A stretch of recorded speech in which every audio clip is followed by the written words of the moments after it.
Hi everyone, welcome back to my channel. I hope మీరు అందరూ బాగున్నారని అయితే అనుకుంటున్నానండి. ఎవరైనా మన ఛానల్ సబ్స్క్రైబ్ చేయకపోతే ప్లీజ్ సబ్స్క్రైబ్ చేసుకోండి. ఈజీగా ఎవరైనా చేసుకునే టైప్ ఆఫ్ బిర్యానీ రెసిపీ అయితే నేను ఈరోజు మీతో షేర్ చేసుకోవడానికి అయితే వచ్చానండి. ఎవరైనా చేసుకోవచ్చు, చాలా అంటే చాలా ఈజీ. అండ్ స్పెషల్లీ నాలాగా ఆయిల్ తక్కువ తినే వాళ్ళకైతే బాగా నచ్చుతుంది. ఇది అంత తక్కువ ఆయిల్ వాడి నేనైతే యూస్ చేశాను ఈరోజు. రండి, లేట్ చేయకుండా మనమైతే బిర్యానీ రెసిపీలోకి అయితే వెళ్దాం.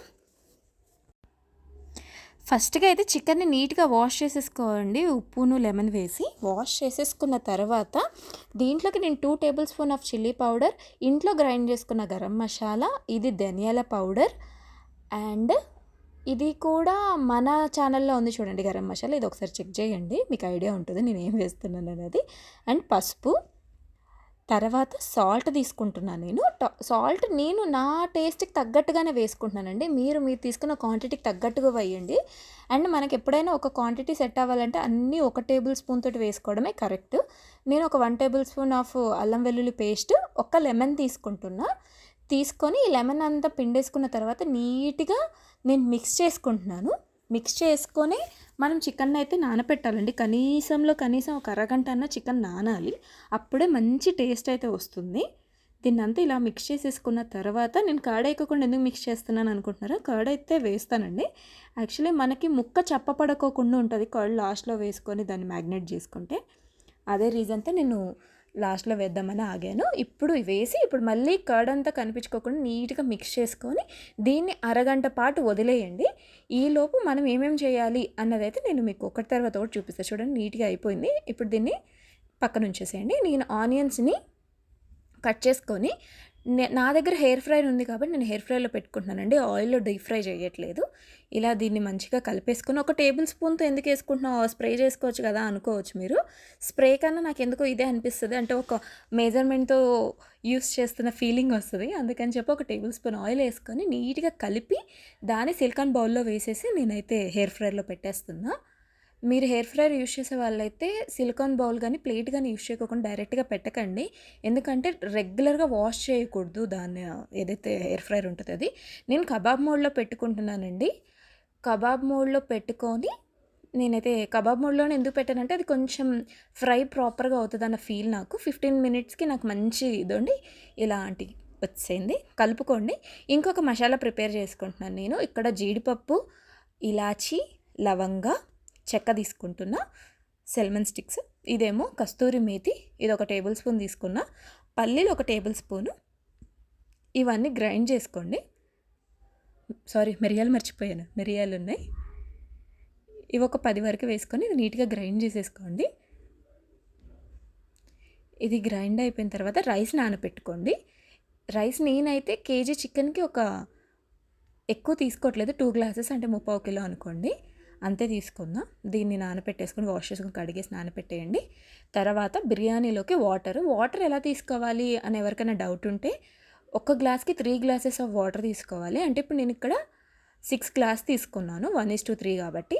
దీంట్లోకి నేనేమేమి వేస్తున్నానంటే వాటర్ అలా తీసుకున్న తర్వాత పచ్చిమిర్చి, అల్లం వెల్లుల్లి పేస్ట్, ఉప్పు, నూనె కానీ నెయ్యి కానీ, హోల్ గరం మసాలా అయితే వేసుకోండి.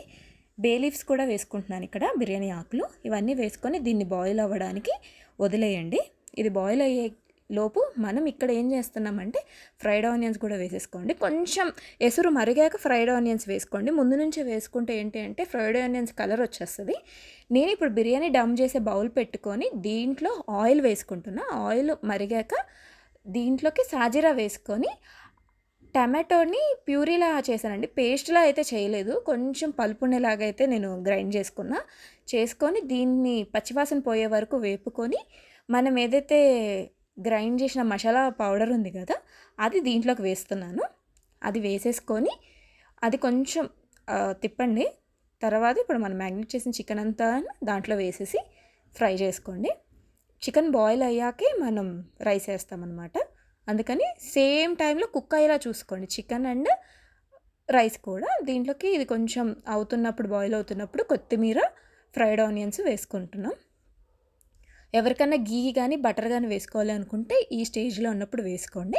అండ్ ఇది బాయిల్ అవుతున్నప్పుడు సాల్ట్ అది చెక్ చేసుకోండి.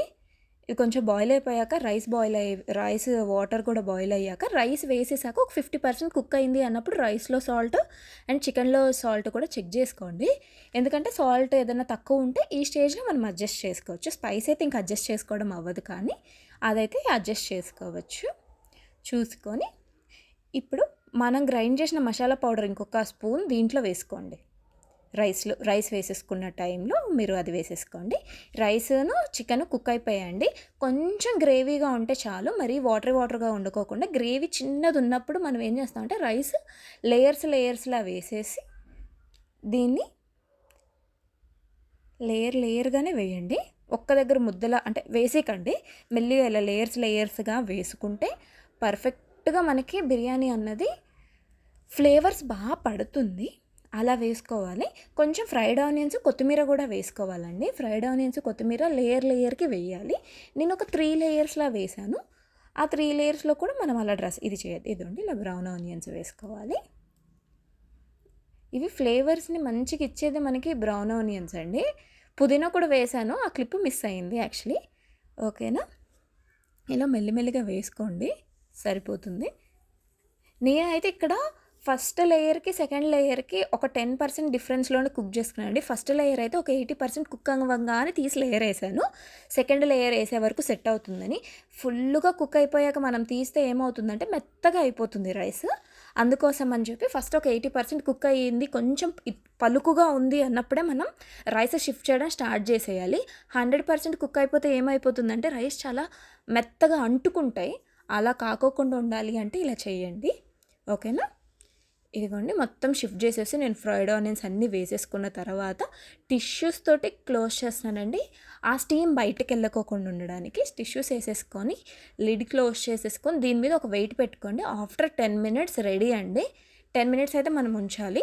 10 మినిట్స్ తర్వాత కూడా స్టవ్ కట్టేసిన ఒక 5 మినిట్స్ తర్వాత మీరు ఓపెన్ చేయండి. ఫ్లేవర్స్ అన్నీ బ్యాలెన్స్ అవుతాయి. ఇదిగోండి ఎంత పర్ఫెక్ట్గా కుక్ అయిందో చూసారా. మంచిగా పొడిలాడుతూ పర్ఫెక్ట్గా కుక్ అయింది. ఎవరైనా ట్రై చేయాలని చాలా ఈజీ అండి. మీరు చూస్తూ కూడా ఈజీగా కుక్ చేసుకోవచ్చు. ట్రై చేయండి. చెప్పానుగా ఆయిల్ తక్కువ వాడానండి, అర్థమైందా నేను ఎంత ఆయిల్ వాడానో. బాయ్.